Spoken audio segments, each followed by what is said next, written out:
ሰላም ጤና ይስጥልን የተወደዳችሁና የተከበራችሁ የንጋት መረጃ አድማጭ ተመልካቾቻችን እንደምን አላችሁ? ለዕለቱ ያዝናቸውን ሰበርና ወቅታዊ መረጃዎች ይዘን ቀርበናል። መረጃዎቻችን ቶሎ እንዲደርሷችሁ ዩቲዩብ ቻናላችንን ሰብስክራይብ፣ ላይክ፣ ሼር እያደረጋችሁ እስከ ፍጻሜያችን አብራችሁን ቆዩ። የመራጮች ምዝገባ የሚጀመርበት ቀን ወደ የካቲት 28 ተራዘመ። የሰባተኛው ጠቅላላ ምርጫ የመራጮች ምዝገባ የሚጀመርበት ቀን ወደ የካቲት 28 ቀን 2018 ዓ.ም ተራዝሟል ሲል የብሔራዊ ምርጫ ቦርድ አስታወቀ። የቦርዱ ሰብሳቢ ሚላትወርቅ ኃይሉ ቦርዱ እያከናወናቸው በሚገኙ ስራዎች ላይ መግለጫ ሰጥተዋል። የመራጮች ምዝገባ የካቲት 7 ቀን 2018 ዓ.ም እንደሚጀመር ተገልጾ የነበረ ሲሆን ወደ የካቲት 28 ቀን 2018 ዓመተ ምህረት መራዘሙን ተናግረዋል። አብን በአማራ ትግል ስም የሚምሉ የተወሰኑ ቡድኖች ከመሀል ሀገር ፖለቲካ የተሰናበቱ ኃይሎች ወደ 4 ኪሎ ለመመለስ ያልተቀደሰ ጋብቻ ፈጽመዋል ሲል ከሰሰ። የአማራ ብሔራዊ ንቅናቄ የተወሰኑ በአማራ ትግል ስም የሚምሉ ቡድኖች ህዝባችንን መራር መስዋዕትነት ከፍሎ ከመሀል ሀገር ፖለቲካ ያሰናበታቸውን ኃይሎች ወደ 4 ኪሎ ለመመለስ ያልተቀደሰ ጋብቻ ፈጽመዋል ሲል ኮንኗል። ይህም በአማራ ህዝብ ላይ የተፈጸመ ታሪክ ይቅር የማይለው ክህደት እንደሆነ አብን በጽኑ ያምናል ሲል ፓርቲው ማክሰኞ የካቲት 3 ቀን 2018 ዓ.ም ባወጣው መግለጫ ገልጿል። አብን በመግለጫው በአማራ ክልል የተከሰተው የጸጥታ ችግር ባለፉት ጥቂት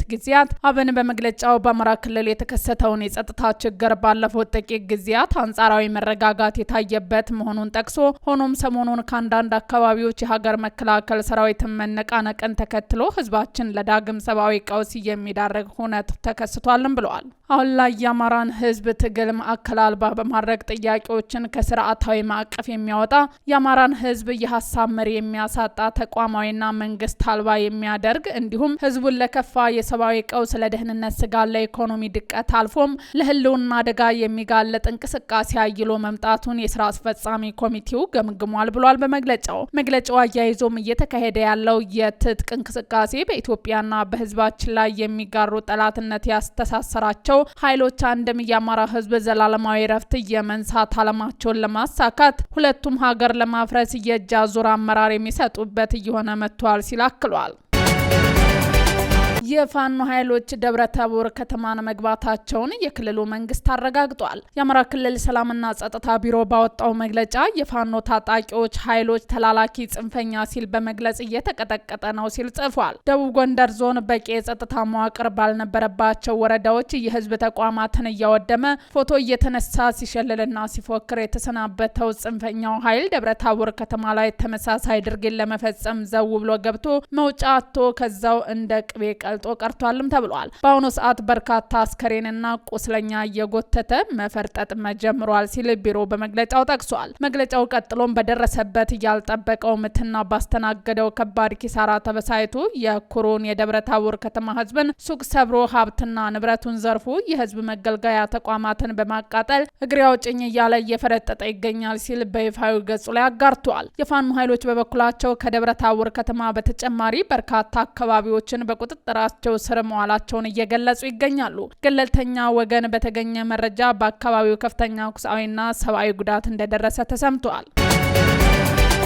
ከተፈናቀሉ 2 ሳምንት ያለፋቸው ተፈናቃዮች እስካሁን ምንም አይነት ሰብአዊ ድጋፍ እንዳልተደረገላቸው ገለጹ።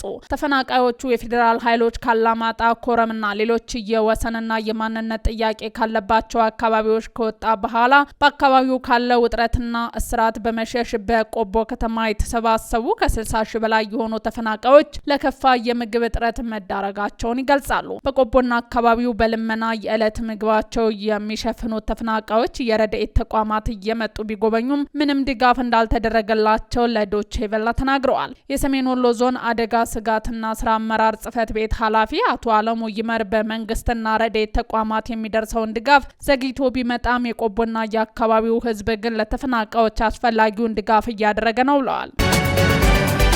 ፖለቲከኛ የሺዋስ አሰፋ ከስር ተለቀቁ። ፖለቲከኛ የሺዋስ አሰፋ ከስር መፈታታቸውን የኢትዮጵያ ሕዝብ አብዮታዊ ፓርቲ ዋና ጸሐፊ ሚስጥረ ስላሴ ታምራት ለአዲስ ስታንዳርድ አረጋግጠዋል። ዋና ጸሐፊዋ ፖለቲከኛውና የኢህአፓ የምርጫ እጩ መለቀቃቸውን ገልጸዋል። ፖለቲከኛው መታሰሩን ከቤተሰቡ ለማረጋገጥ ችያለው ሲል ኢህአፓ በዛሬው ዕለት ማስታወቁ የሚታወስ ነው። ፓርቲው በመግለጫው ይህም በሰላማዊ መንገድ የፖለቲካ እንቅስቃሴ በሚያደርጉ ዜጎች ላይ በመንግስት እያደረሰ ያለውን አፈናና ከሚያሳዩ ተቆጥረው የማያልቁ ድርጊቶች ውስጥ አንዱ ሆኖ የሚጠቀስ ነው ብለዋል። የቀድሞው የኢዜማ ሊቀመንበር አቶ የሺዋስ አሰፋ ቀደም ሲል ሁከት በማነሳሳት ተጠርጥረው አርብ ግንቦት 23 ቀን 2016 ዓ.ም በፖሊስ ቁጥጥር ስር ውለው እንደነበር አይዘነጋም። በወቅቱ የፖለቲከኛ ባለቤት ወይዘሮ ሙሉ ብርሃን ሲቪል የለበሱ የፖሊስ አባላት 41 ሰዓት ወደ መኖሪያ ቤታቸው በመምጣት ለጥያቄ እንፈልጋለን በሚል ይዘውት ሄደዋል ሲሉ ክስተቱን ለአዲስ ስታንዳርድ መግለጻቸው ይገለጻል።